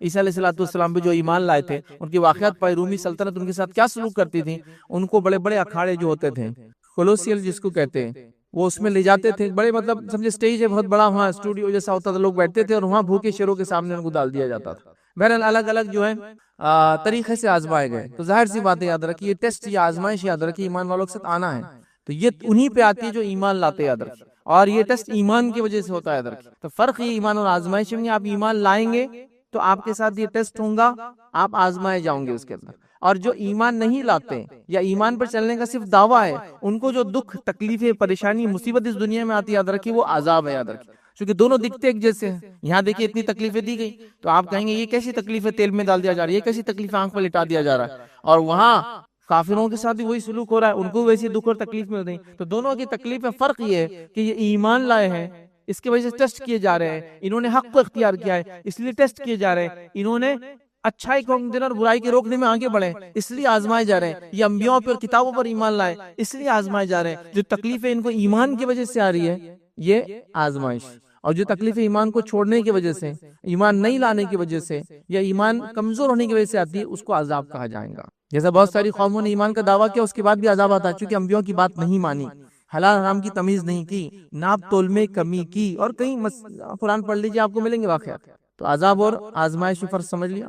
تو اگر ہم آزمائش سے گزر رہے ہیں، ہم یہ کہہ رہے تو پہلے ٹیسٹ کرنا ہوگا یہ آزمائش ہے یا عذاب ہے، یہ دیکھ لیں، ورنہ کیا ہوتا ہے پتہ چلا چیز ایک آ رہی ہے اور سوچ ایک طرف جا رہی ہے، ویسا نہیں ہونا چاہتے۔ تو لہٰذا حق پہ آنے کے بعد جو تکلیفیں آتی ہیں اس پہ ہم کو صبر بھی کرنا ہے، اور وہ ہماری آزمائش ہوتی ہے یاد رکھیں، اور وہ مختلف قسم سے آتی ہے، مختلف لوگوں مختلف دور میں آئی۔ تو ہم دیکھتے ہیں دنیا میں جو آیا وہ آزمایا گیا، دنیا میں جو آیا اس کا ٹیسٹ لیا گیا۔ ہم سے پہلوں کے ساتھ یہ ہوا، ہمارے اطراف اور ہمارے ساتھ یہ ہو رہا ہے، اور ہمارے بعد بھی یہ سلسلہ اللہ کی سنت و طریقہ چلتا رہے گا یاد رکھیں۔ تو مومنوں کے اس معاملے میں تیار رہنا چاہیے یاد رکھیں۔ اسی طرح یاد رکھیے انبیاء اور صالحین کو آپ لے، انبیاء اور نیک لوگوں کو آپ لے، تو مختلف ڈھنگ سے آزمائے گئے۔ کسی کو بیماریاں ہو گئی، کسی کو قید خانے میں ڈال دیا گیا، کسی کو دشمنوں نے ایذا اور تکلیفیں پہنچائی، کسی کو مال و دولت اس کی لوٹ لی گئی، کسی کو اپنے وطن سے بے وطن کر دیا گیا، کسی کی جان لے لی گئی یاد رکھیے، اور کسی کو اتنی تکلیفیں اذیتیں دی کہ وہ پریشان ہوتے یاد رکھیے۔ اور یہ ہوا یاد رکھیے، ہر دور میں ہوا اور ہر دور میں ہوتا رہے گا یاد رکھیے۔ تو لہٰذا آزمائش آتی یاد رکھیں۔ مثالیں اگر آپ کو دوں تو بیماری کی مثال، چونکہ وہ چیزیں جو عام طور سے ہمارے سماج میں ہوتی ہے ان کی چند مثالیں دیتا ہوں کہ کیسے لوگ آزمائے گئے ایمان لائے تھے۔ پہلی مثال لے لیجیے بیماری۔ بیماری ایک ایسی چیز ہے جس سے کوئی بھی انسان بچا ہوا نہیں یاد رکھے۔ چھوٹی اور بڑی مختلف بیماریاں انسانوں کو ہوتی ہے، اللہ نے جس کو اس سے محفوظ رکھا اس نے بڑا اللہ کا شکر منا کر آگے بڑے بڑے کام کرنا چاہیے، ورنہ بیماریاں اچھے اچھے انسانوں کو جو ہے تجارت ان کی برباد ہو جاتی ہے، پوزیشنیں ان کی چلی جاتی ہے، حالات بد سے بدتر ہو جاتے ہیں، اور وہ ایک ٹیسٹ سے گزرتے ہیں، مطلب دنیا کی نعمتوں کا فائدہ نہیں اٹھا پاتے۔ اگر ہم کو اس سے نہیں گزار رہا اللہ تعالیٰ تو بڑی فضل کی بات ہے۔ تو بیماری ایک عام چیز ہے جو آزمائش ہوتی ہے، لیکن ہم سمجھ نہیں پاتے۔ پھر جزا اور فضا کا معاملہ چالو ہوا تھا، کبھی سمجھ نہیں پایا تو اللہ نے ہم کو ہی دیا، یہ اتنے دیندار تھے ان کو ہی ہوا، ہم مسلمان ہیں، ہم ہی سب سے زیادہ دکھ رہے دواخانوں کے اندر، کیا ہو رہا ہے ہمارے ساتھ؟ تو ظاہر سی بات ہے آزمائش ہے تو آپ کے ساتھ ہی ہونے والی، کیونکہ آپ ہی نے دعویٰ کیا ہے نا، مطلب ہم نے دعویٰ کیا تو ہمارا ہی ٹیسٹ، تو لہٰذا آزمائش، بیماری والی آزمائش۔ بیماری والی آزمائش کا آپ کو واقعہ لینا ہے تو ایوب علیہ السلام کی زندگی آپ پڑھیں۔ ایوب علیہ السلام کا واقعہ قرآن میں موجود ہے، بہت مختصر سا، اور بائبل کے اندر جاب ان کا نام آتا ہے، اور بڑی تفصیل میں ان کا واقعہ بہرحال موجود ہے۔ یا قصص الانبیاء آپ پڑھیں جس کے اندر اسرائیلیات اور قرآن کے واقعے کو ملا کر ایک پوری ترتیب دی گئی، آپ اس کو پڑھیں تو آپ کو پتہ چلے گا کہ ایوب علیہ السلام کیسے آزمائے گئے۔ وہ تو کئی چیزوں میں آزمائے گئے، قرآن نے بیماری کا تذکرہ کیا، لیکن دیگر کتابوں میں اسرائیلیات کے اندر تو آتا ہے وہ اولاد سے بھی آزمائے گئے، زمین سے بھی آزمائے گئے، اور اس کے ساتھ ساتھ دھن دولت جتنی چیزیں تھی اس سے آزمائے گئے، اور صحت سے بھی آزمائے گئے، مطلب کمپلیٹلی آزمائے گئے۔ واقعہ اس طرح آتا ہے کہ اسرائیلیات کے اندر یہ بات ملتی ہے بک آف جاب کے اندر کہ شیطان اللہ رب العزت کے حاضر ہوا اور کہا کہ اللہ تعالیٰ نے جب یہ فخر کیا کہ ایوب میرا کتنا نیک اور اچھا بندہ ہے اور کیسے وہ عمل کرتا ہے، تو شیطان نے کہا کہ جس کو تو اتنی نعمتیں دے دے، زمین، دھن، دولت، جائیداد، اولادیں، بیویاں، بچے، سب کچھ ہو، تو وہ تو تیرے شکریہ ادا کریں گا، اس میں کیا خاص بات ہے؟ تو اللہ تعالیٰ نے پھر ان کی زمین چھین لی، اس کے بعد ان کی اولاد کو موت دے دی، جو کہ 100 سے زیادہ ان کو لڑکے تھے، ان کا انتقال ہو گیا، ان کی بیویاں ان کو چھوڑ کر چلی گئی، اور ایک کے بعد ایک ٹیسٹ آئی، حتیٰ کہ وہ صحت میں تھے، لیکن شیطان نے کہا صحت ہو تو انسان سب کچھ کما لیتا ہے، صحت سے بھی نہیں آزمایا، تو اللہ نے ان کو بیماری بھی عطا کر دی۔ اسرائیلیات ہے لیکن قرآن نے بیماری کا تذکرہ تو بہرحال کیا کہ شیطان مجھے چھو کر گیا بول کر وہ تذکرہ ہے۔ بہرحال ایوب علیہ السلام بیمار ہو گئے، اور بیماری میں جو انہوں نے صبر کیا اسی سے وہ مشہور بھی یاد رکھی۔ تو بیماری ان کیا، تو بیمار کو ہے تو ایوب علیہ السلام کا واقعہ پڑھیں کیسے ٹیسٹ کیے گئے، بہت زیادہ سخت آزمائے گئے اپنی صحت سے، جس کی کوئی انتہا نہیں یاد رکھے۔ شاید وہ جلد والی بیماری تھی، یہ جلد کے ساتھ ساتھ جسم کی اور اعضاء میں بیماری تھی، بہرحال شیطان ان کو چھو کر گیا تھا اور اس نے ان کو آزمائش میں مبتلا کر دیا تھا، یاد رکھیں۔ تو بہرحال اللہ تعالیٰ نے ان کو یہ آزمائش سے گزارا، اور ایوب علیہ السلام ہمارے لیے نمونہ ہے کہ کوئی بیمار ہو جائے تو صبر کریں۔ اب آزمائش میں کرنا کیا ہے وہ انشاءاللہ اگلے جمعہ رکھوں گا، وہ چاہے کسی بھی قسم کی آزمائش سے ہم گزر رہے ہوں۔ تو یہ مثال ہے ایوب علیہ السلام، وہ لوگ جو بیمار ہیں۔ اس کے علاوہ بھی نیک اور صالحین کی بیماری کے تذکرے جو ہے موجود ہے، یاد رکھیے، آپ اس کو پڑھیں اور اس کو سمجھنے کی کوشش کریں۔ تو ہم کو بیماری میں صبر کرنا ہے، اس لیے کہ اللہ گزارتا ہے، اور اللہ نے اپنے ایک نیک بندے کو، سب سے نیک بندوں میں سے ایک بندے کو، انبیاء سب سے نیک ہوتے ہیں، ان کو بیماری دے کر ہم کو ٹیسٹ کرا کے بتا دیا کہ دیکھو ہم نے ان کو گزارا اور یہ صبر کرتے رہے اللہ پر، یہ ہم کو کرنا ہے۔ آئیے اسی طرح جو آزمائشوں میں ایک آزمائش یاد رکھی جو ہوتی ہے رشتہ داروں کا یا تو چھوٹ جانا، یا تو گم ہو جانا، یا آپ کو چھوڑ دینا۔ حالانکہ واقعہ گم ہونے کا ہے، لیکن دونوں میں وہی ہوتا ہے کہ انسان دوسرے سے دور ہو جاتا ہے. اور اس کی مثال ہے یعقوب علیہ السلام، جن کا ہونہار بے انتہا خوبصورت لڑکا جو ہے اس کے ساتھ اس کے بھائیوں نے کیا سلوک کیا آپ سب جانتے ہیں. یوسف علیہ السلام کا واقعہ، لیکن اصل یعقوب کی آزمائش تھی علیہ السلام کی. کہ ایک باپ ہونے کے ناطے سوچئے کہ کیا آزمائش ہوتی اس باپ کے لیے، اس کا بیٹا ہو اور ابھی بس لڑک پن کو پہنچا ہو اور اس کو اس کے بھائیوں نے گھمانے لے گئے اور بولے کہ بس جانور کھا گیا، خون میں ایک کپڑا بھگا کر لائے اور کہا یوسف کو جو جانور کھا گیا، اور لے جا کے سوکھے کنویں میں ڈال دیا. لیکن اس باپ پر کیا گزری ہے. یعقوب علیہ السلام جانتے تھے کہ یوسف واپس آنے والے ہیں. نہیں جانتے ایسا نہیں تھے، چونکہ وہ خواب دکھایا جا چکا تھا نا، تو خواب دیکھ لیا تو کہا تھا یہ خواب اپنے بھائیوں کو مت بتانا، شیطان چونکہ کھلا دشمن ہے. تو وہ جانتے تھے ہم ملیں گے، لیکن بیٹے کی جدائی، بیٹے سے دوری، وہ دوری آپ برداشت نہیں کر پا. اتنا صبر سے گزرے، اتنا پریشان ہوئے.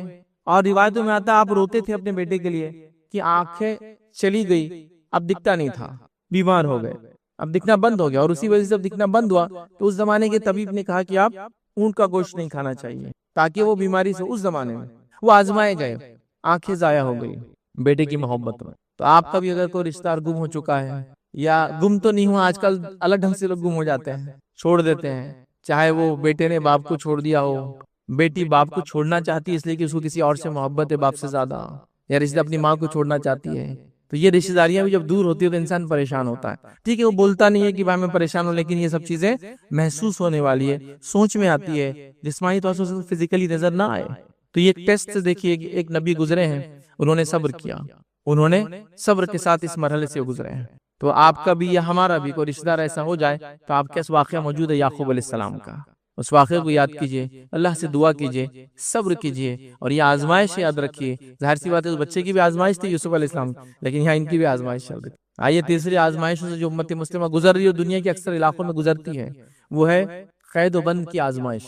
مطلب ان کو اٹھا کر قید میں ڈال دیا جانا، چاہے وہ قید ایک مخصوص قید ہو کسی شہر کے اندر، یا ایسی قید جو خود شہر کو قید بنا دیا گیا آپ کے لیے. دنیا کے ایسے کئی علاقے جہاں مسلمان اپنے گھروں سے باہر نہیں نکل سکتے، اپنے شہر سے باہر نہیں نکل سکتے، ایک مخصوص حد کے اندر ہی وہ زندگیاں گزارتے ہیں، تو وہ بھی قید ایک قسم. اب قید کا اگر معاملہ ہو اور اس آزمائش سے ہم گزر رہے ہیں تو ہم سے پہلے یاد رکھیں یوسف علیہ السلام اس آزمائش سے گزر چکے. بغیر کسی جرم کے آپ کو جیل میں ڈال دیا گیا، ایک طویل عرصے تک روایتوں میں آتا ہے آپ جیل کے اندر ہے، یاد رکھیں طویل عرصے تک یاد رکھیں. اور یعقوب علیہ السلام کے معاملے میں آپ 40 سال بعد اپنے والد سے ملے، یاد رکھیں.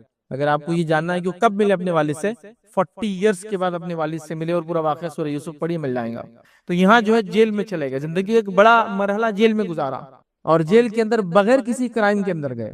نوجوان یہاں بیٹھے ہیں، نوجوانوں سے خاص گزارش کروں گا اور ذمہ داروں سے بھی گزارش کروں گا، یوسف علیہ السلام کا واقعہ اپنے نوجوانوں کو ضرور سنائیں، اس کی تفسیر ہر نوجوان پڑھے. چونکہ ابھی ہمارا یہ ٹاپک نہیں ہے، لیکن وہ بے انتہا خوبصورت نوجوان، بے انتہا. نبی اکرم صلی اللہ علیہ وسلم نے فرمایا کہ اللہ رب العزت نے یوسف کو دنیا کی خوبصورتی کا ایک حصہ عطا کیا تھا، ایک حصہ بہت بڑا حصہ عطا کیا تھا. آپ اس حصے کو اگر 1% بھی لے تو بلینز میں لوگ دنیا میں آئے اور آتے رہیں گے، ان کا اگر 1% بولے تو کتنے خوبصورت رہے ہوں گے. سمجھ رہا بہت خوبصورت، دنیا کے سب سے خوبصورت حسین ترین انسان ہے، سمجھ رہا. اور ان کی خوبصورتی کی وجہ سے خاتون جو ہے ان کے اوپر عاشق ہو جاتی ہے، اور وہ کس طرح سے اپنی نفس کو بچا کے جیل میں پہنچ جاتے ہیں. وہ بچنے کے لیے جیل میں گئے، وہ آزمائش سے کی جو بری آزمائشی عورتیں مجھ پہ نظر ڈال دی، اللہ جیل میرے لیے بہتر ہے، اللہ تعالیٰ نے جیل میں ڈال دیا. تو نوجوانوں کے لیے عبرت ہے جو اپنی پاک دامنی کو کھونا چاہتے غلط کام کر کے. یوسف ایک نوجوان ہے جو اپنے پاک دامنی کو بچانے کے لیے جیل چلے گئے. پاک دامنی جو برکات لاتی ہے، اور زنا جو نحوست اور بربادی قوم کے لیے لاتی ہے، اس کی کوئی انتہا نہیں یاد رکھی. مطلب آپ سوچ بھی نہیں سکتے جو بے انتہا یہ بولا کرتی ہے، یاد رکھیے. صلاح الدین ایوبی رحمہ اللہ کا ایک مشہور قول ہے، یاد رکھیے. وہ فرمایا کرتے تھے جب کسی قوم کو ہلاک اور برباد کرنا ہے تو اس کے اندر فحاشی اور عریانیت لا کے ڈال دی جاتی ہے. کسی قوم کو برباد کرنے کے لیے کیا کیا جاتا ہے؟ اس میں فحاشی اور عریانیت لا دی جاتی ہے. فحاشی مطلب نیوڈیٹی، عریانیت ننگ پن لا دیا جاتا ہے. اس کی وجہ سے وہ قوم زنا اور اس میں مبتلا ہو جاتی ہے، اور قوم برباد ہو جاتی ہے. اور یہی ہتھیار ان کے زمانے میں عیسائیوں نے مسلمانوں کے خلاف استعمال کیا تھا. اپنی عورتوں کے ذریعے انہوں نے پوری قوم کو برباد کرنے کی کوشش. تب انہوں نے کہا تھا کہ کسی قوم کو برباد کرنے کے لیے یہ فتنہ کافی ہے کہ اس کو فحاشی اور عریانیت کے اندر ڈال دیا جائے. تو یوسف علیہ السلام نمونہ ہے کہ اپنی عزت کو بچانے کے لیے جیل چلے گئے. تو نوجوانوں سے اور ان کی ذمہ داروں سے گزارش کروں گا، والدین سے، یوسف کا واقعہ ہر نوجوان لڑکے اور لڑکی کو سنائیں. اپنی پاک دامنی، اپنی عفت اور ان آزمائشوں سے انسان کیسے گزرے۔ چلیے آگے بڑھتے ہیں۔ اسی طرح یاد رکھیے اگر تکلیفیں آپ کو پہنچ رہی دنیا میں کسی بھی طریقے سے، تو موسیٰ علیہ السلام آپ کے لیے مثال ہے کہ کافر بادشاہ سے بھی تکلیفیں پہنچی اور ساتھ میں خود کی قوم سے بھی تکلیف پہنچی، دو طرفوں موسیٰ علیہ السلام کو تکلیف پہنچی۔ ادھر فرعون نے تکلیف دی نکلنے تک، ادھر قوم آنے کے بعد شرک کرنا شروع کر دی، پورا واقعہ آپ کو پتا ہے۔ ادھر نکلے نہیں ابھی سمندر سے، ادھر پہنچے نہیں، قوم نے شرک چالو کر دیا بچڑے کی عبادت۔ تو دو طرف سے آزمائے گئے، اپنے لوگوں سے بھی آزمائے گئے اور کافر بادشاہ اور کافر قوم سے بھی آزمائے۔ تو موسیٰ علیہ السلام آپ کے لیے نمونہ ہے۔ دیکھیے کیسی زندگی تھی موسیٰ علیہ السلام کی، کیسے آزمائش سے گزرے۔ نوح علیہ السلام کو لیجیے، آپ کے حق بات کرنے کے بعد، اللہ کے نبی ہونے کے بعد 950 سال دعوت دینے کے بعد، نوح علیہ السلام کی عمر 950 سال نہیں تھی۔ یہ تو خالی دعوت کا ٹائم تھا۔ اللہ نے کہا کہ نوح نے 1000 کو 50 سال کم، 950 سال تو صرف لوگوں کو دعوت دی، بلایا۔ اب عمر کتنی رہیں گی واللہ عالم، ہزاروں سال رہیں گے۔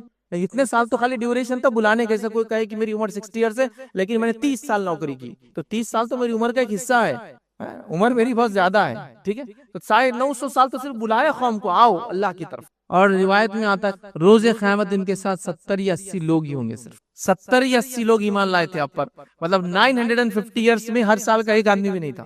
لوگ ان کو دیکھتے تو گلا جو ہے کپڑا ڈال دیتے آنکھوں پر، آنکھ بند کرتے، کوئی کانوں میں انگلیاں ڈالتا، سنتا نہیں، کو بھاگ جاتا نکل کر۔ اس کے بعد پھر آپ نے وہ بددعا کی تھی جو آپ سورہ نوح کے اندر پڑھ سکتے ہیں۔ تو یہ نبی جو ہے یہ اپنی قوم سے آزمائے گئے کہ آپ نے دعوت دی، حق کی طرف بلایا، لیکن کوئی آپ کی بات ماننے کو تیار نہیں تھا۔ یاد رکھیے، تو حق پہ آپ بلا رہے ہیں، یہ آزمائش آپ کی کہ لوگ آپ کی بات نہیں مانتے ہیں اور آپ کو تکلیف پہنچاتے، پاگل، کاہن، مجنون کہتے ہیں۔ اس کے بعد نبی اکرم صلی اللہ علیہ وسلم کی زندگی لے لے، بہرحال اس سے پہلے ابراہیم علیہ السلام کی زندگی لے، آپ اپنے باپ سے آزمائے گئے، آپ اپنی قوم سے آزمائے گئے، آپ وقت کے بادشاہ سے آزمائے گئے، صرف حق بات بولنے کے لیے کہ اللہ ایک ہے، اور ان چیزوں کی جن کی تم اللہ کو چھوڑ کر عبادت کرتے ہو میں نہیں کروں گا یا میں نہیں مانتا ہوں، آپ سب طریقے سے آزمائے گئے۔ تو آپ کو سب سے پہلے تو والد نے گھر سے نکالا، تو گھر سے نکلنے کی آزمائش جب ینگ اور نوجوان تھے۔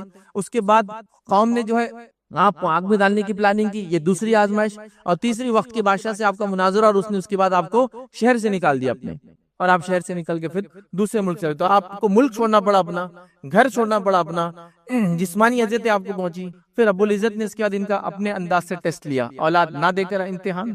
ایک عمر کو پہنچ گئے تھے، بہت زیادہ عمر کو پہنچ چکے تھے، اللہ نے کہا ختنہ کرو، ختنے کا جیسی آپ کو حکم آیا تو آپ نے اپنے ہاتھ سے ختنہ کر لی اپنی، اس لیے کہ اللہ کو حکم آیا میں کیسے رکوں گا۔ تو مختلف آزمائشوں سے بہرحال اپنی پوری لائف میں وہ گزرتے رہے، یاد رکھیے۔ تو یہ آزمائش آپ دیکھیے، ٹیسٹ دیکھیے کیسا ہے، بیوی سے دور رہنا، بچے سے دور رہنا ہے۔ ابراہیم علیہ السلام کا واقعہ لیجیے کہ کیسے ہاجرہ سے اور اسماعیل کو آپ نے ایک غیر آباد علاقے میں چھوڑ دیا، اور اس کے بعد آزمائش سے گزرے۔ اس کے بعد آپ جو ہے عیسیٰ علیہ السلام کو اگر لیں کہ کیسے آپ آزمائے گئے، حق بات کرنے پر آپ ہی کی قوم جس کی طرف آپ بھیجے گئے تھے اور جس میں سے آپ تھے، آپ خود یہود تھے، نسلاً مطلب جیو تھے، اور آپ ہی کی قوم کی طرف بھیجے گئے تھے، قوم نے آپ کو سولی پر چڑھانے کا منصوبہ بنایا، اللہ رب العزت نے آپ کی حفاظت کی اور آپ کو اٹھا لیا۔ تو کیسے آزما گئے تھے، کتنا برا لگتا ہے نا، ایک آدمی نے اپنی قوم کے لیے سب کچھ کیا، وہ قوم اس کو مارنے پر تلی ہے۔ پھر آئیے نبی اکرم صلی اللہ علیہ وسلم کی مثال لیں، آپ کو اللہ تعالیٰ نے یتیمی سے آزمایا۔ بہت سے لوگ ہوتے ہیں نا، یتیم ہوتے، اورفن ہوتے، تو بہت وہ بولتے ہیں ہمارے ساتھ کیوں۔ میں نے آپ کو پہلے ہی کہہ دیا، اللہ تعالیٰ جب آپ کو کم وقت میں زیادہ اجر دینا چاہتا ہے، آپ کے درجات بلند کرنا چاہتا ہے، تو یہ آزمائش ہی اس کا ایک طریقہ رہتا ہے، ورنہ نیکیاں آپ کتنی کر پائیں گے، الگ سے کر پائیں گے۔ جو ہوتا ہے اچھے کے لیے ہوتا ہے، یاد رکھیے اللہ تعالیٰ کی وہ، بس آدمی سمجھے اس چیز کو، اور اگر گناہ کر رہا ہے تو اپنی روش بدلے، اور نیکی کر رہا ہے تو آگے بڑھے، چھوڑے نہ اس کو، یاد رکھیے۔ بہرحال نبی اکرم صلی اللہ علیہ وسلم یتیمی سے آزمائے گئے، پھر فقر اور فاقے سے آزمائے گئے، بھوک اور پیاس سے، مال کی کمی سے ٹیسٹ کیے گئے، آپ یاد رکھیں۔ اور اس کے بعد یاد رکھیے پھر آپ نے دعوت دی، یاد رکھیے حق کی، تو آپ کو آپ کے گھر سے نکلنا پڑا، آپ کو مکہ چھوڑ کر مدینہ ہجرت سے آپ آزمائے گئے۔ اس کے بعد مختلف جسمانی تکلیفوں سے آزمائے گئے، کہ جب آپ مکہ میں تھے، یاد رکھیے، تو جب کسی نے آپ نماز پڑھ رہے ہیں تو لا کر اونٹ کی غلاظت آپ کے اوپر رکھ دی، اتنا وزن اس کا کہ آپ اٹھ بھی نہیں پا رہے سجدے سے، اور کتنی دیر تک آپ سجدے میں نہیں پتا۔ پھر گھر پہ بات پتا چلی، آپ کی بیٹی بھاگتی بھائی فاطمہ، اور انہوں نے اس کو ہٹایا، یاد رکھیے۔ تو آپ دیکھ رہے ہیں، تو آزمائش آپ کی وہ ہوئی، لوگوں نے آپ کو مجنون کہا، پاگل جس کا ترجمہ کریں گے بالکل عام زبان میں، مجنون تھوڑا اچھا لفظ دکھتا ہے عربی میں بول کر، لیکن پاگل کہا، کاہن، جادوگر کہا، آپ کو یاد رکھیے، شاعر کہا، مطلب ایک آدمی حق بات کر رہا ہے، اس کو شاعری بول کے بات کو ٹال دی جا رہی، کتنے دکھ اور تکلیف ہوتی ہے۔ شہر سے نکلنا پڑا، رات کے اندھیرے میں چھپ کر جو ہے ہجرت کرنا پڑی، اور اس کے بعد بھی آزمائش رکی نہیں، پھر انہیں جنگی کی نبی اکرم صلی اللہ علیہ وسلم سے، مسلمانوں کو اور اللہ کے رسول کو تکلیف پہنچائی، یاد رکھیے، دعوت کام میں اب لہو لہان ہوئے، یاد رکھیے، اسی طرح جنگ کے میدان میں اب لہو لہان ہے، یاد رکھیے، دعوت کام میں طائف میں ہوئے، جنگ کے میدان میں احد کے اندر ہوئے۔ آپ کا خون بہا یاد رکھیے، بہت شدید تکلیفیں آپ کو آئی، دانت آپ کے شہید ہوئے یاد رکھیے، اور کئی آزمائشوں سے آپ گزرے، اس کے بعد وہ فتح مکہ نصیب ہوتی ہے، اس کے بعد وہ کامیابی نظر آتی ہے۔ تو یہ بات میں آپ سے کہہ سکتا ہوں، اور اس میں کوئی دو رائے نہیں ہے کہ کوئی انسان اگر کامیابی پہ ہے تو بغیر آزمائش کے وہاں تک وہ نہیں پہنچا، یاد رکھیے، بغیر ٹیسٹ کے نہیں پہنچا۔ ان نوجوانوں کے لیے اس کے اندر عبرت ہے اور نصیحت ہے کہ جو آج ایزی منی، ایزی جاب، ہر چیز ایزی چاہیے ان کو، چونکہ ریلز اور شارٹ کے زمانے سے گزر رہے ہوں، تو ریلز اور شارٹ میں تو 15 سیکنڈ میں زندگی پوری گزر جا رہی ہے، 15 سیکنڈ 60 منٹ میں 60 سیکنڈ میں پوری زندگی گزر جا رہی ہے، تو لہٰذا ان کو لگتا ہے زندگی ایسی چلتی ہے۔ تو ان نوجوانوں کو سمجھنا چاہیے کہ دنیا میں کوئی چیز آسانی سے نہیں آتی ہے، والدین ان کو اس کی تربیت اور نصیحت کرے، جس کے بہت اچھی اچھی مثالیں خود ہو سکتی ہے۔ ایسے بچوں کو جو اس طرح کی ضد اور شرارتیں کرتے ہیں، ان کو تجربات دے، ایسے تجربات زندگی میں دے تاکہ وہ سمجھے چیزیں آسانی سے نہیں ہوتی ہے۔ جو بچہ چاہتا ہے کہ 2 دن میں زندگی بدل جائے، آدھے گھنٹے بیماری ہٹ جائے، حالات بدل جائے، باپ غریب ہے تو مالدار بن جائے، اس کو ایک پودا لگانے کے لیے دے اور بولو روز دیکھو کتنی دیر میں بڑھتا اور مجھے 2 دن میں بڑا چاہیے فل، یہ جھاڑ جو تم نے لگایا ہے مجھے 2 ڈیز میں فل چاہیے، اس کو پھل بھی چاہیے۔ وہ لگائیں گا، روز انتظار کریں گا، 1 ہفتے تک تو اوپر بھی نہیں آتا ہے۔ ہاں اناج وغیرہ ہو تو 1-2 دن میں آ جاتے ہیں، نہیں بولا مجھے اس کا پودا چاہیے، اس کا آخری ریزلٹ، اس کے اناج چاہیے، پھر وہ کہیں گا نہیں یہ اتنا آسانی سے نہیں ہوتا ہے، مہینوں مہینے گزر جاتے ہیں، اس جھاڑ پہ محنت کرنا ہوتی ہے تو جھاڑ آتا ہے۔ تو بس یہی اصل زندگی ہے، یہ اصل زندگی ہے، اس کو ٹیسٹ دو زندگی کے، وہ سمجھ نہیں پائیں گا۔ اور نوجوانوں سے گزارش کروں گا، یہ ایزی کا جو چکر آ چکا ہے نا، ہر چیز آسانی سے، پیسہ آسانی سے، جاب آسانی سے، فلاں ہر چیز آسانی، مطلب وہ چونکہ وہ حالات ہی ایسے ہو گئے، اور پھر وہ اپنے بڑوں کو کوس رہے، باپ کو کوس رہے، ماں کو کوس رہے کہ کچھ نہیں کیے تم نے ہمارے لیے، کیا کیے، ہاں اتنے آزمائش سے گزر رہے، فلاں کو دیکھو، فلاں کو دیکھو، ہر آدمی الگ آزمائش سے گزر رہا ہے بچوں، اس کا ٹیسٹ الگ ہے، اس کی حالات الگ ہے، لیکن وہ بھی گزر رہا ہے، مالدار بھی گزر رہا ہے آزمائش سے اپنے بچوں کی، ایسا نہیں کہ وہ سکون میں ہے۔ کیونکہ آپ کا بچہ اگر 1000 آپ کماتے تو 2000 کی ڈیمانڈ کر رہا ہے، تو اگر وہ 1,00,000 کماتا تو ان کا بچہ 2,00,000 کی ڈیمانڈ کر رہا ہے، تو وہ سوچ سب جگہ ایک جیسی ہے، اس سوچ کو بدلو۔ یہ سوشل میڈیا نے ان کے اندر یہ سوچ ڈال دی، دنیا میں ایسا حقیقت میں نہیں ہوتا ہے، دنیا بہت آزمائش سے گزرنے کے بعد ایک انسان کامیابی تک پہنچتا ہے، یاد رکھیے، اور یہی تو امتحان ہے، یہی تو امتحان ہے۔ اور اللہ کے رسول صلی اللہ علیہ وسلم نے دیکھیے کیا فرمایا، وہ لوگ جو دنیا میں غربت کی زندگی گزار کر جاتے ہیں، چونکہ ٹیسٹ ہے غریبی، نبی اکرم صلی اللہ علیہ وسلم نے فرمایا کہ روز قیامت غریب لوگ آدھا دن پہلے جنت میں داخل ہوں گے مالداروں سے، آدھا دن، اور آخرت کا 1 دن 1000 سال کا ہے، مطلب کتنے سال پہلے جنت میں جائیں گے؟ 500 سال پہلے جنت میں جائیں گے مالدار لوگوں سے۔ کیوں یہ فیسلٹی دی جا رہی ہے؟ کیوں یہ مقام دیا جا رہا ہے؟ کیوں یہ سہولت دی جا رہی ہے کہ وہ 500 سال پہلے جا رہے ہیں؟ اس لیے کہ دنیا میں ٹیسٹ کیے گئے، ہے نا۔ اور آج کل کی جدید ماڈرن دور میں تو جن کے پاس مال و دولت نہیں، والدین بہت زیادہ ٹیسٹ سے گزر رہے ہیں، بچے کوس بھی رہے ان کو، کیا کرے تم نے حضرت، اتنی زندگی تمہاری گزر گئی، ہمارے لیے فلاں نہیں کیے، وہ سمجھ بھی نہیں پا رہے ان کے والد نے کیسے زندگی گزاری، کس دکھوں سے گزرا، کس مشکلوں سے گزرا، کس حد تک یہاں لایا، وہ ناشکر ہے اس میں الفاظ میں۔ تو بچوں سمجھ جاؤ، نوجوانوں سمجھ جاؤ، بڑوں کا بھی کام ہے ان کی تربیت کرے کہ ویسے سوال نہ کرے، لیکن ہوتا ہے پھر اس کے بعد بھی آزمائش سے انسان گزرتا ہے، یہ ٹیسٹ سے سب گزرتا ہے۔ تو یہ سمجھنے کی ضرورت ہے کہ اللہ تعالیٰ کیوں یہ مقام دے رہا غریب لوگوں کو، ٹھیک ہے۔ اب غریب کون اگر آپ سوال کریں، یا امیر کون، میں آپ کو بتاتا ہوں، میں اپنے طرف سے ڈیفینیشن دے رہا ہوں آپ کو۔ میں یہ سمجھتا ہوں آج کے دور میں اگر جو کھانا آپ کھانا چاہتے ہیں، خرید کے کھا سکتے تو آپ مالدار ہیں، آپ غریب کی لسٹ میں نہیں آتے ہیں۔ اتنی بڑی نعمت اللہ نے دی کہ اتنا پیسہ دیا، جو کھانا چاہتے خود خرید سکتے ہیں، تو آپ امیر ہیں پھر۔ اور میں سمجھتا ہوں میری بات سننے والوں میں سے کوئی بھی ایسا نہیں کہ جو دل چاہتا ہے وہ نہیں کھا سکتا ہے، کچھ نہ کچھ چلے جسم کاٹ کے صحیح لیکن جمع کر لیتا ہے۔ ہم نہیں، غریب وہ ہے، یاد رکھیے، جو کھانے کو بھی ترس رہا ہے، تو ظاہر سی بات ہے وہ رہنے کو بھی ترس رہا ہے، وہ پہننے کو بھی ترس رہا ہے۔ ہم کو تو یہ سب دیا نا اللہ نے، بہت بڑی نعمت ہے، یاد رکھیں۔ تو غریب نہیں، ہم مالدار ہیں ماشاءاللہ، لیکن غربت ہے، اس کی حقیقت یاد رکھیے، اس کے اثرات یاد رکھیے، اس سے لوگ پریشان ہوتے ہیں، یاد رکھیے، اس سے بیماریاں اور دکھ تکلیفیں کتنی آتی ہیں۔ تو یہ سب ٹیسٹ سے یاد رکھیے جس سے ہم گزریں گے۔ نوجوانوں سے گزارش کروں گا، کامیابی تک پہنچنا ہے تو انت تک محنت کرنے والے بن جاؤ، آزمائشوں سے گزرنے کے لیے تیار ہو جاؤ۔ اگر تم اللہ سے دعا کرتے کہ اللہ مجھے صلاحیت دے، طاقت دے، تو اللہ تعالیٰ تم کو نئے نئے ٹیسٹ سے گزارے گا، جب وہ تم کو وہ صلاحیت اور اس مقام تک پہنچاؤں گا۔ تم کیا لگتا ہے، ہم کو کیا لگتا ہے، ہاں بس صلاحیت دے تو یوں آگے، تعلیم دے تو یوں آگے، نہیں۔ اگر کوئی نوجوان نہیں چاہتا ہے کہ وہ تعلیم میں آگے بڑھے، اس کو محنت کرنا پڑے گی تعلیم کے شعبے میں۔ کوئی حلال رزق کمانا چاہتا ہے تو محنت کرنا پڑے گی حلال رزق کے شعبے کے اندر۔ یہ نہیں کسی پہ ڈیپینڈ رہے، کسی کی جان پہچان سے چلا جائے، فلاں کرے، 2 نمبر کا کام، ایزی منی کے چکر میں حلال حرام کی تمیز نہیں۔ یہ سب چیزوں کو یاد رکھیے، ہم کو سمجھتے ہوئے کام کرنا ہے۔ تو لہٰذا آزمائش ہر جگہ لگی، یاد رکھیے، انبیاء آزمائے گئے، چونکہ نیک لوگ تھے، سب سے زیادہ آزمائشیں ان کی. اس کے بعد دیگر صالحین کے اللہ رب العزت نے یاد رکھی مختلف قسم سے آزمائشیں کی. اور جب اللہ تعالیٰ آزمائش میں ڈالتا ہے قوموں کو، قومیں کیوں آزمائش میں مبتلا ہوتی ہے؟ اس کی دو وجہ ہو سکتی. پہلی وجہ، اللہ تعالیٰ ان کو درجات ان کی بلند کرنا چاہتا ہے، اللہ تعالیٰ ان کو ہائر گریڈ دینا چاہتا ہے کم وقت میں، تو اللہ ان کو ٹیسٹ لیتا ہے. عجیب و غریب امتحانات کہ اگر ان کی ایمانی کیفیت اور قرآن و سنت کا علم نہ ہو تو نعوذ باللہ لوگ یہ کہہ دیتے، اور میں نے خود سنا پچھلے سال میں جو حالات گزرے کچھ بھائیوں پر ہمارے دنیا کے اندر، یہ کہتے لوگوں کو سنا ہے کہ اللہ نے سننا بند کر دیا. نعوذ باللہ، یہ غلط الفاظ تھے، لیکن انہوں نے جو تکلیفیں اور دکھ لوگوں کے دیکھے تو ان کو لگا اللہ تعالیٰ نے سننا چھوڑ دیا ہے. نہیں، ویسا نہیں. اگر وہ ایمان والے ہیں تو اللہ تعالیٰ نے ان کو یہ آزمائش دے کر ان کو کامیاب کر دیا دنیا اور آخرت میں. ہاں، ٹیسٹ تو ہمارے لیے بن گئے ہو، آزمائش تو ہمارے لیے بن گئی کہ ہم کیا کر پائے ان کے لیے. سمجھ رہے ہیں بات کو؟ تو لہٰذا اگر وہ ایمان والے ہیں تو اللہ تعالیٰ ان کو اجر دینا چاہتا ہے، بلند درجہ دینا چاہتا ہے، کم وقت میں زیادہ اجر دینا چاہتا ہے، ان کو ٹیسٹ سے گزار دیتا ہے. دوسری چیز، قوم گناہ گار ہے. یہ ایمان والوں کی بات ہو رہی، دو جو ہم کہہ رہے ہیں، قوم گناہ گار ہے، اللہ چاہتا ہے کہ وہ گناہ کو چھوڑے. آزمائش جب آئے، مطلب ان کے اوپر جو عذاب آئے، سمجھ جائے، اپنی زندگی کی روش کو بدلے. یہ دوسرا ہو سکتا ہے. اور تیسری شکل ہو سکتی ہے، یاد رکھیں، عذاب ان پہ آتے ہیں، وہ حالات ان پہ آتے ہیں جو ایمان والے نہیں ہوتے ہیں، جس کو اب عذاب کہیں گے سمپل.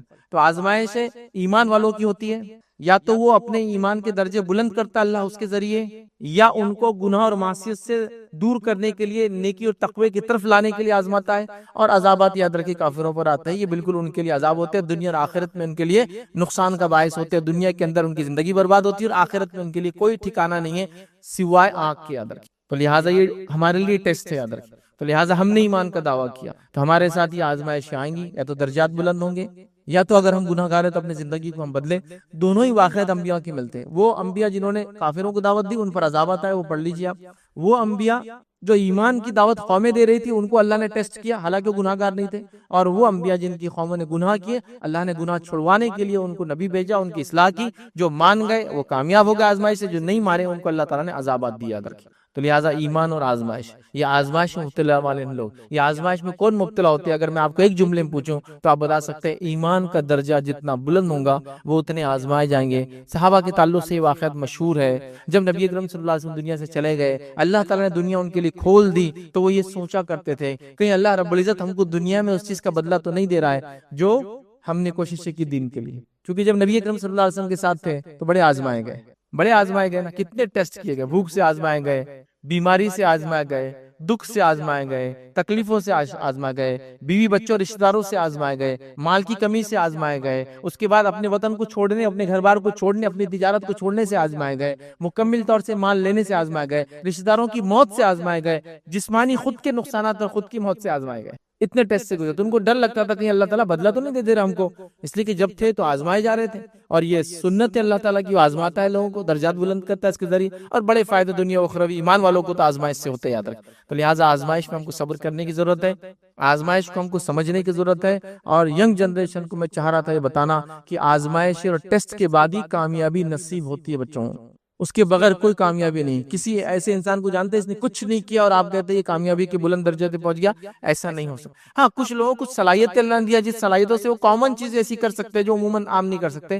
لیکن اگر کچھ ہٹ کر کسی نے کیا ہے تو وہ ٹیسٹ اور امتحان کے بغیر نہیں گزرا ہے. کوئی ایسا آپ جانتے ہیں کوئی انسان کی بھائی یہ فلاں آدمی یہ ڈاکٹر بن گیا اور ڈاکٹر سے ڈبل ڈاکٹر بن گیا اور ماہر ڈاکٹر بن گیا، لیکن کبھی یہ کالج نہیں گیا؟ نہیں ہو سکتا ایسا. امتحان ایک بھی نہیں دیا، ہو نہیں سکتا. اس کے واقعات سنیے، اس کے قصے سنیے تو بتائیں کتنی تکلیفوں کے بعد اس مقام تک وہ پہنچا ہے. تو ہر چیز کے لیے آزمائش اور تکلیفیں ہیں، پریشانیاں ہیں، ٹیسٹ ہیں. اس سے گزرنے کے بعد یاد رکھے دنیا اور آخرت کی کامیابی انسان کو ملتی ہے. اگر وہ نہیں یاد رکھیے تو یاد رکھیے نصرت اور مقام پھر انسان کو حاصل بھی نہیں ہوتا ہے. اللہ رب العزت نے قرآن کے اندر 2 آیتیں بہرحال آپ کے سامنے خالی ترجمہ رکھتا ہوں. اللہ رب العزت نے کیسی آزمائش آتی تھی انبیاء کے تعلق سے سورہ یوسف سورہ نمبر 12 آیت نمبر 110 110 نے فرمایا اور کہا، اللہ فرماتا ہے یہاں تک کہ جب رسول بالکل نا امید ہو گئے اور انہوں نے گمان کیا کہ ان سے یقیناً جھوٹ کہا گیا تھا تو ان کے پاس ہماری مدد آ گئی، پھر جسے ہم نے چاہا تھا بچا لیا، اور عذاب مجرم لوگوں سے ہٹ نہیں سکتا. تو یہاں اللہ تعالیٰ نے ایک بات بتائی، اس پوائنٹ کو جو بتانا میں چاہ رہا ہوں اس آیت کے ذریعے، وہ یہ ہے کہ اللہ تعالیٰ جب ٹیسٹ کرتا ہے اور آزماتا ہے تو اس درجے تک ٹیسٹنگ ہوتی ہے کہ اللہ فرماتا ہے کہ رسولوں نے یہ گمان کر لیا کہ شاید اللہ نے ہم سے نعوذ باللہ جھوٹا وعدہ کیا تھا.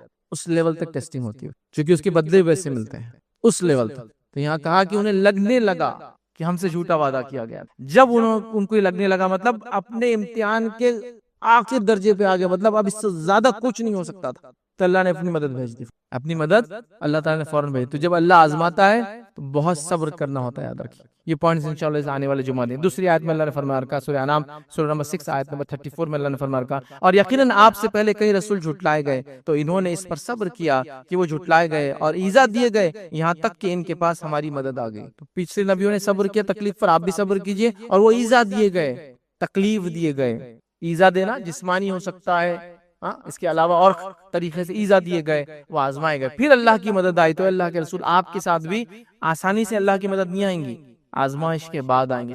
تو لہٰذا آزمائشوں کے لیے ہمیں تیار رہنا چاہیے، آزمائشوں سے ویسے اللہ کی پناہ بھی مانگتے رہنا چاہیے، کہ الگ بات ہے، لیکن آ جائے تو اس کے لیے تیار رہنا چاہیے، صبر کے ساتھ اس کو گزارنا چاہیے۔ اور اس آج کے درس میں جمعہ خطبے میں نوجوانوں کو بتانا چاہ رہا تھا، کوئی بھی کامیابی بغیر آزمائش اور ٹیسٹ کے نہیں ملتی ہے۔ اسی پہ ہم اپنی بات کو ختم کریں گے۔ اللہ رب العزت دعا کہ اللہ سبحانہ تعالیٰ ہم تمام کو کہنے سننے زیادہ جو عمل کی توفیق عطا فرمائے، ہم تمام کو جو آزمائشوں سے جو آسانی کے ساتھ گزار دے۔ اللہ رب العزت ان آزمائشوں کا دنیا اور آخرت میں بہترین بدلہ عطا فرمائے، جب تک ہمیں زندہ رکھے ایمان و اسلام پر زندہ رکھے، خاتمہ ہمارا ایمان پر ہو۔ وآخر دعوانا الحمدللہ رب العالمین، سبحان ربک رب العزت عما یصفون، وسلام علی المرسلین، والحمدللہ رب العالمین۔